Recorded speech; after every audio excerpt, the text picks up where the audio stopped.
Alrighty, Thomas, 10 under through 2 rounds here. Very nice playing. What's been clicking for you this week? I would say putting. Putting has been really nice. I've made over 240 feet of putt the last 2 days, so that helps. Although I've missed a couple of short ones, but it doesn't matter. I can't complain about the putter. It's been really good, and I drove it beautifully well yesterday. Today I struggled a little bit, so gonna go to the range now and work on that for a little bit. How do you keep fresh with all the zigzagging? I know you've gone from the KFT champ back to Europe, back to here.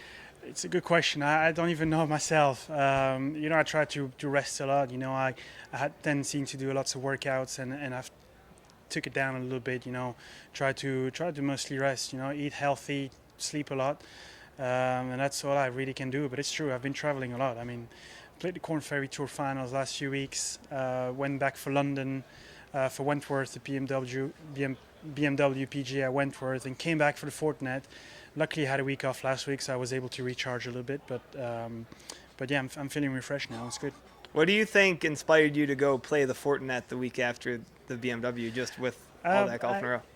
The situation with having a Corn Ferry card. You obviously don't get into every single event, so you kind of have to take your chances. The first event you get into, you have to try to put points on the board as soon as you can, and that's what I did.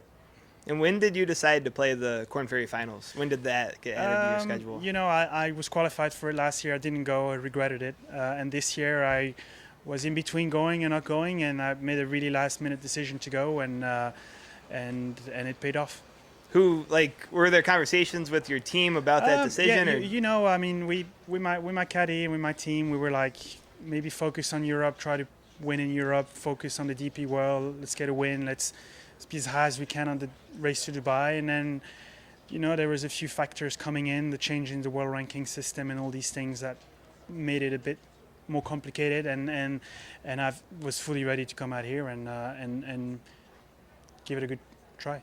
When you have a week like this through 2 days, is there anything that changes in your preparation into tomorrow, knowing that you're in the lead, or do you try to keep it as simple as you can? I've kept it really simple. I haven't actually hit a shot. Last week I was completely resting. I've hit balls for like 15 minutes on the range on Tuesday. I was hitting it well, so that's all I had to do really, and work on pace a little bit. My putting has been decent, so I think it's mostly a bit. I'll do some driving, try to get comfortable again with the driver, and then see what happens on the weekends. So 15 minutes on Tuesday on the range, and then how much would you say the last 3 days of how long you spent on the range? On the range, not much. Just warming up for the tournament. That's it, really. But I haven't really spent that much time. And obviously, what always the key for me is really important is working on my wedges, yardages, distances. So I try to do that, but not more than 10-15 minutes a day. And Nick Hardy's in the mix too. What do you remember about him from college? Me and Nick, he's one of my really good friends. I was on my own at the Corn Ferry Finals a few weeks ago. We roomed together. It was nice not being on my own here, so we roomed together. He's been able to guide me. Obviously, he's gone through Corn Ferry PGA Tour last year, so we're good friends, and it's been really nice. Did you pick his brain on any of the courses in the Corn Ferry Finals? Yeah, we've played a couple of practice runs together. He's beat me every time, though. We played money games and I've lost, so.